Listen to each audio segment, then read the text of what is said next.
Dari penuturan Maharsi Walmiki, dalam Ramayana menuturkan, sebuah negeri yang dikelilingi air, yang di dalamnya didiami puak dari golongan Asura.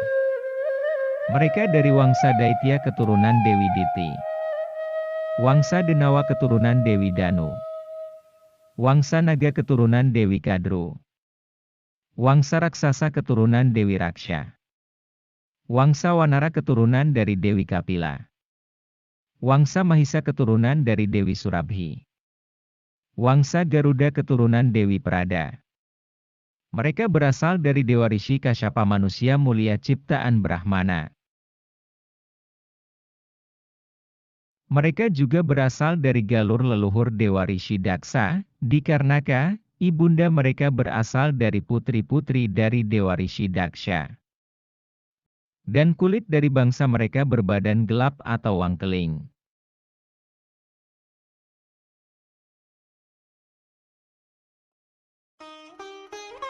Ketika orang-orang berkulit terang yang datang dari tanah Saksona, datang dan menyerang di wilayah Jambudwipa dikarenakan terdesak dari tanah kelahiran mereka, orang-orang dari bangsa Aryae berkulit terang, keturunan dari Risi Manu putra dari Dewa Risi Tusita juga putra Brahma.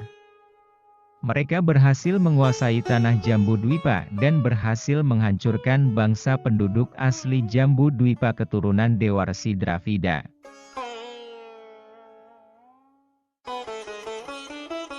Ketika orang-orang dari Wangsa Aryae, keturunan dari Dewa Resi Manu yang berkulit terang, berhasil menegakkan kekuasaannya di tanah Jambudwipa, mereka merubah tatanan hukum dan pemujaan penduduk asli Wangsa Dravida berkulit gelap.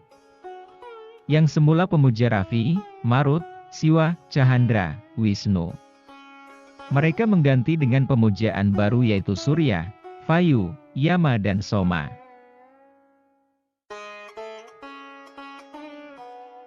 Akan tetapi, kekuasaan orang-orang Aryae di Jambudwipa mendapatkan perlawanan demi perlawanan yang dilakukan oleh bangsa-bangsa berkulit gelap.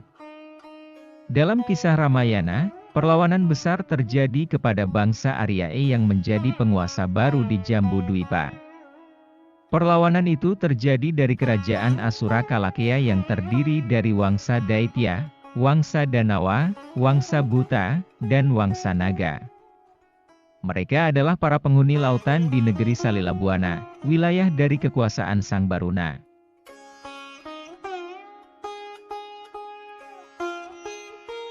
Pasukan Kalakya dari negeri Salilabuana penghuni lautan, dikisahkan, mereka berperang dan menggempur istana-istana kebanggaan para bangsa Aryae, penguasa Jambudwipa.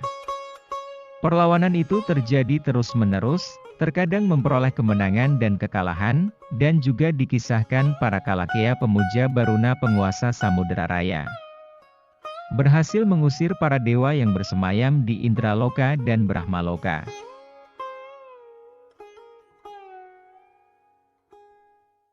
Pertempuran para Kalakya dari negeri lautan, dengan dewa-dewa bangsa Aryae penguasa Jambudwipa, dipimpin oleh pemuka Wangsa Daitya bernama Kesin, dari Wangsa Daitya pemuja Baruna. Kemudian, setelah Panglima Kesin terbunuh, perlawanan para Kalakya dilanjutkan oleh sepupunya yang bernama Raja Niwatakawaca. Raja Niwatakawaca pun juga terbunuh oleh penguasa bangsa Aryae yaitu Dewa Indra.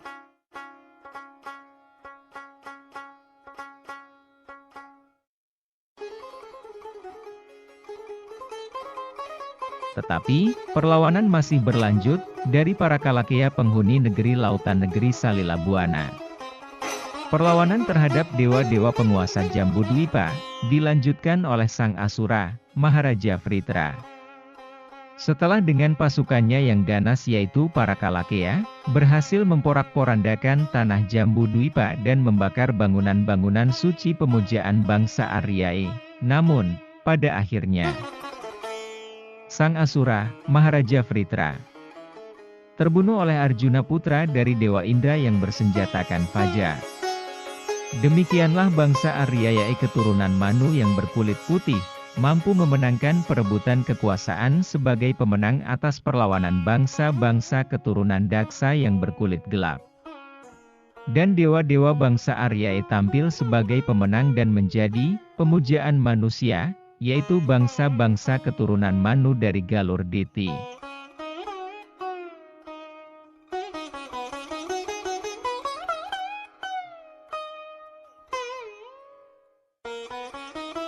Sedangkan para Kalakeya penghuni Samudera Raya, yang terdiri dari bangsa Asura Daitya, Naga, Wanara, Lembu, Raksasa, Pisaca, Denawa, Aditya. Setelah kehilangan pemimpin-pemimpin mereka, mereka tidak lagi menyerang negeri Jambu Dwipa kekuasaan bangsa Aryae. Mereka hidup dan tinggal di negeri-negeri lautan, di Pulau Hiranya Dwipa, Yava Dwipa, Sula Dwipa, sebagai kekuasaan Sang Baruna penguasa lautan.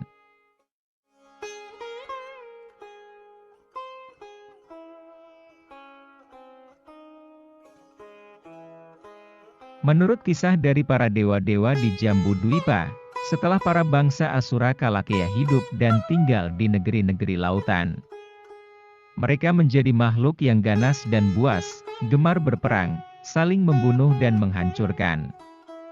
Mereka menjadi buas seperti lautan, karena tidak adanya pemimpin yang mengatur dan hukum yang ditegakkan, sehingga wilayah para Asura Kalakeya dikenal dengan sebutan Nagnaloka, yaitu wilayah yang tanpa tatanan dan tiada hukum yang mengatur.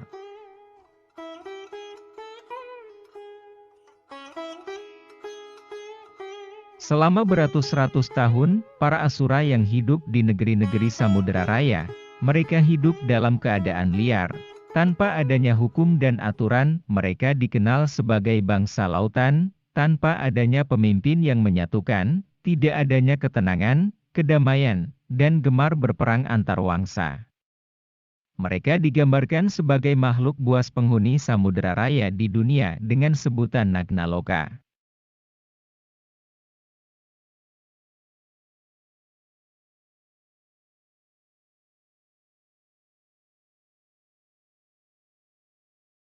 Hingga sampai pada permulaan abad, ketika para pelaut-pelaut dari Gurjara Dwipa atau Jambu Dwipa, mulai berani berlayar ke tengah samudera.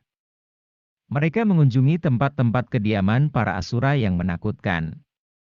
Para pelaut Gurjara Dwipa mulai berani menjalin hubungan dengan para penghuni-penghuni pulau-pulau di Samudera Raya, yang selama berabad-abad terkenal akan kebuasannya.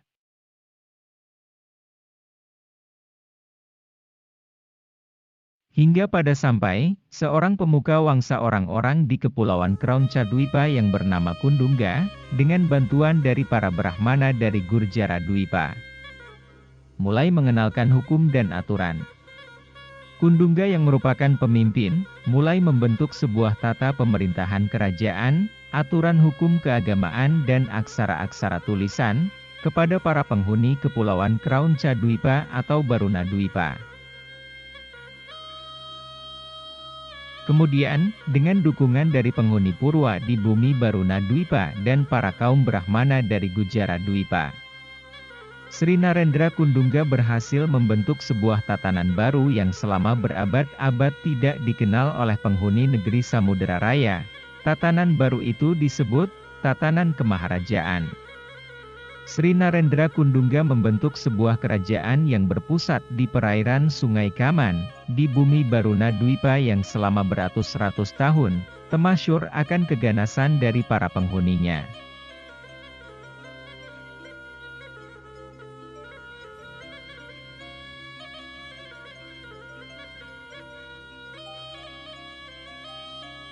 Dari Sri Narendra Kundungga keturunan Sang Asura Varuna inilah terlahir raja-raja besar yang berusaha menata kehidupan di tengah Samudera Raya. Di antara keturunan Kundungga yang termasyur adalah Aswawarman, Bagawan Manumanasya Sri Jayasinghawarman, Mulawarman, Sri Maharaja Purnawarman, Suryawarman, Cakrawarman, Indrawarman dan Sri Purnawarma. Mereka itulah barisan raja-raja besar Kemaharajaan Kutai Martapura, yang membentuk tatanan baru di bumi Baruna Dwipa.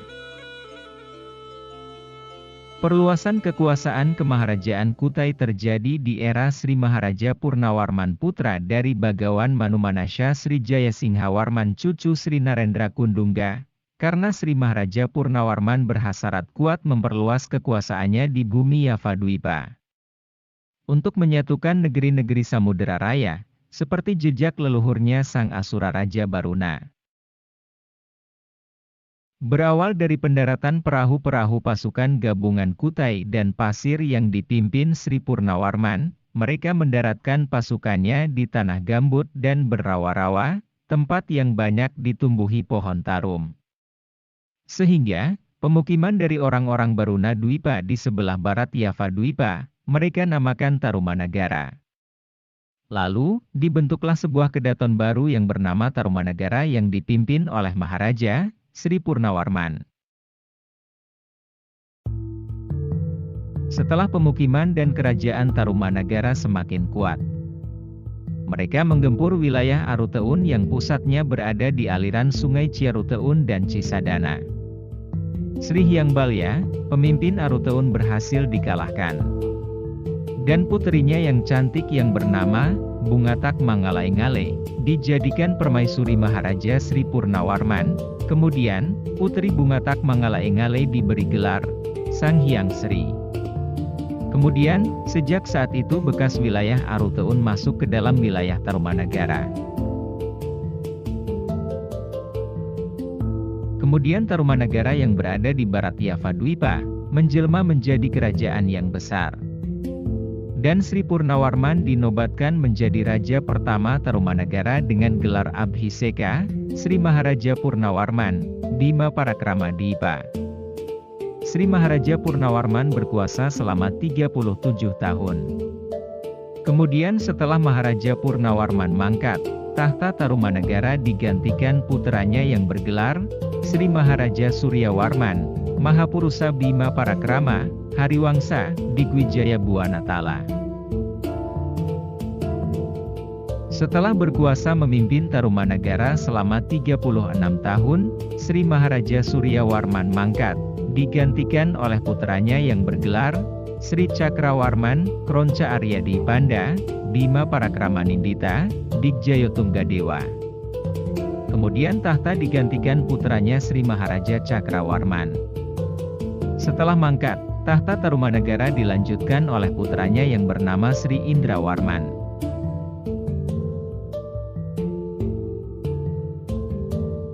Tidak lama memimpin kerajaan Tarumanagara, Raja Sri Indrawarman mangangkat. Tahta Tarumanagara digantikan putranya yang bernama Sri Kesariwarman.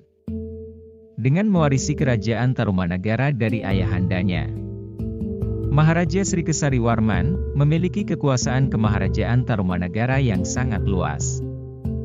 Menurut naskah Wangsakerta ada 48 wilayah yang menjadi negara bawahan kemaharajaan Tarumanagara.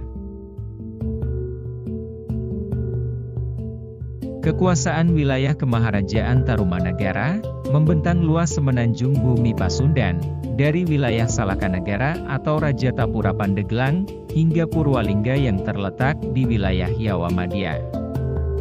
Dan bantara Sungai Cipamali, masuk dalam wilayah Sempadan, atau kekuasaan bawahan Raja-Raja Tarumanagara. Sejak era Sri Maharaja Purnawarman.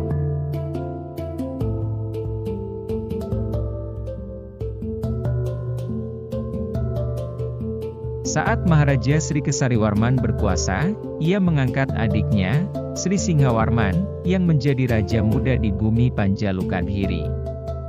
Kemudian untuk mempererat persatuan, Maharaja Sri Kesariwarman menikahkan puterinya yang bernama Putri Simha dengan putra adiknya Sri Maharaja Singhawarman, yang bernama Sri Maharaja Kartikeya Singha. Yang kelak bersama permaisurinya Sri Maharani Simha, mendirikan kerajaan Kalingga yang pada awal kekuasaannya terletak di wilayah Yawamadya atau Jawa Tengah. Maharaja Kalingga Sri Kartikeya Singha Sang Nerpati Dewa Simha inilah, yang kelak mengenalkan hukum dengan kitab Dharma Sastra, yang mampu menciptakan keamanan dan keadilan di bumi Yawadwipa. dan kelak keadilannya dalam menerapkan hukum kepada penduduk bumi Iyawadwipa, termasyhur hingga ke belahan penjuru dunia. Dan kelak dari putra-putra Sri Maharaja Kartikeya Singa, dengan permaisuri Sri Maharani Simha, menurunkan barisan raja-raja penegak hukum di bumi Jawa Dwipa, yang bernama Anak Mas, Ken Limwa, Peu Kanwa, dan Jua. Pangeran Ken Limwa lah yang kelak mendirikan kerajaan Kanjuruhan, dengan gelar Sri Maharaja Gajayana. Sedangkan Peu Kanwa kelak menjadi raja di Purwa dengan gelar Sri Mahapunggong. Dan putri Maharaja Kartikeya Singa Sang Nerpati Dewa Sima, yang bernama Puteri Juwa, menjadi Maharani di Madang Mataram, dengan gelar Prabu Stri Parwati Tunggal Partiwi.